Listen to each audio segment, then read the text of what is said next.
Today, we are interested in the discussion that has taken place between the President and Mahinda Rajapaksa.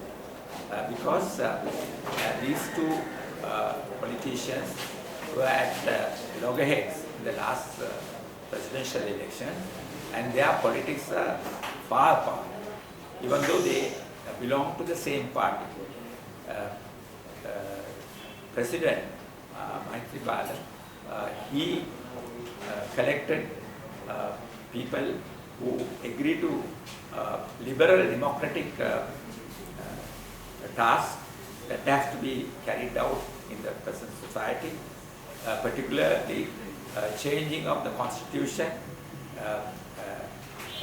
resolving the national question, and bringing human rights back. These are the main demands of his platform. On the other hand, Mahinda was campaigning on his fascistic line, taking a chauvinist stand and trying to bring the hegemony of Sinhala Buddhism into the parliament and also to the society. In fact, Maithripala and Ranil Wickremesinghe, though they belong to two different parties which were fighting each other in the past 70 years, today they have come to common position as far as the democratic issues are concerned. And also, both of them have condemned patronizing multinational organizations and multinational companies and bringing in projects which are detrimental to the development of this society. On that basis only they were fighting against Mahinda Rajapaksa. So therefore it is very problematic as far as we are concerned when President gave this opening for Mahinda Rajapaksa to come and explain his position and also to negotiate on behalf of the SLFP. We are told that none of the proposals made by Mahinda have been accepted by President Maitri. He has promised to put it to the executive committee of the SLFP. That means actually what Mahinda expected from Maithripala he didn't get. He only got the answer that will be referred to the executive committee. Now the point is that it is ridiculous as far as we are concerned. Mahinda Rajapaksa, who was accused by Maithripala that he was planning to kill him during the election time, and if Maithripala got defeated, he said, I expected and I knew my whole family and myself would have been killed and eliminated. That means Mahinda's victory would have created such a hideous situation in the country. And also there was the accusation that he was trying to organize a conspiracy on the day of January 8th. And in that scenario, and also in the past, in the campaign, in the election campaign itself, Maithripala said that this man made me a fool in the presence of various management and executive people of the multinational corporation. He called them for a discussion, and in their presence, he accused me that I am behaving foolishly, and that my attempt to curtail the activities of particularly the pharmaceutical companies cannot be accepted. And he was he felt ashamed and he was humiliated in the cabinet. And so therefore that the situation is that a person who have been working in such a monstrous manner against Maitripala was given this opening to come and discuss.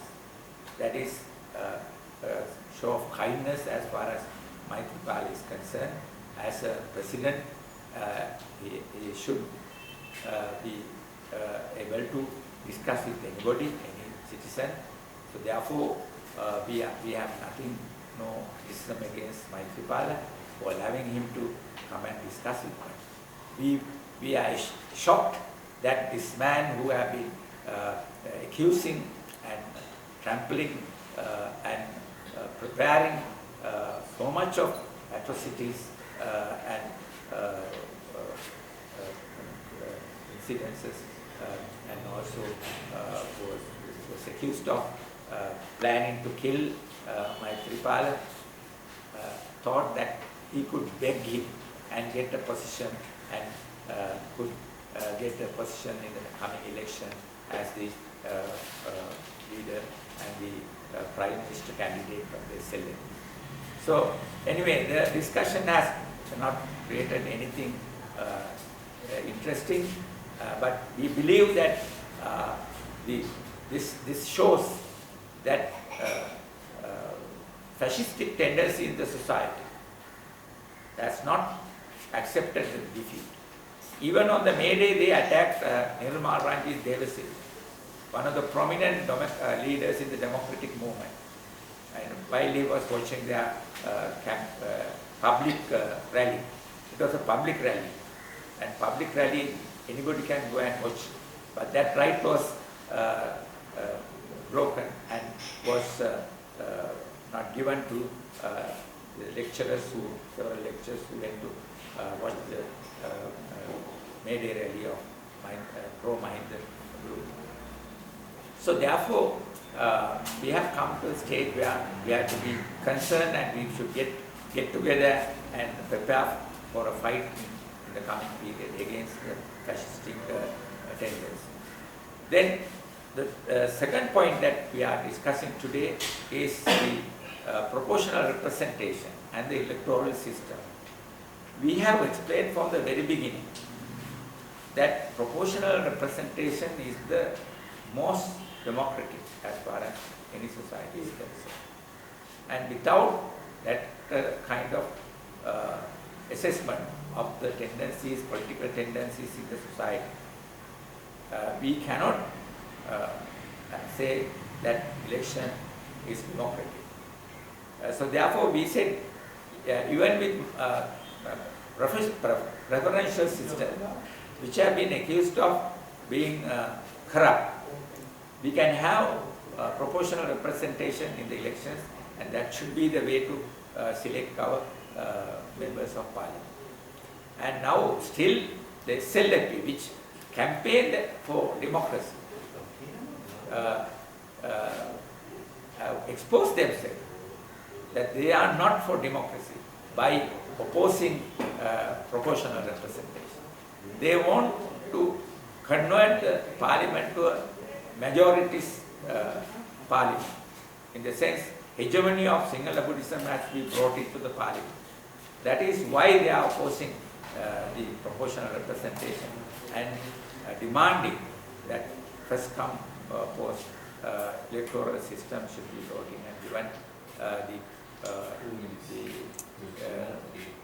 overall in charge, overall position to the elected people electoral system. So therefore, this discussion is continuing. The 20th